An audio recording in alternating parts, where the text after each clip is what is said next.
In the 40s, when when they changed from making nitrogen for bombs over to making nitrogen for fertilizer, I have the impression that a lot of farmers got the fertilizer and just dumped as much as they possibly could on the field. I wasn't around in that time Yeah. frame, but I would understand just due to the price and the cost. Right now, that is one of the struggles with farming. You have to be kind of good at everything, and the efficiencies that go along with being a little bit more efficient than everybody else at every level is what drives us to become a little better. So yeah, with fertilizer right now, you want to be pretty exact. It's not the ball game of 30 years ago.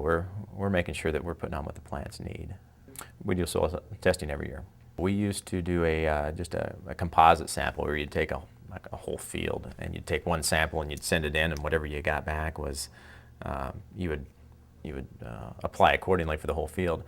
And now we've got into the grid sampling, which every 2.5 acres will be a separate sample.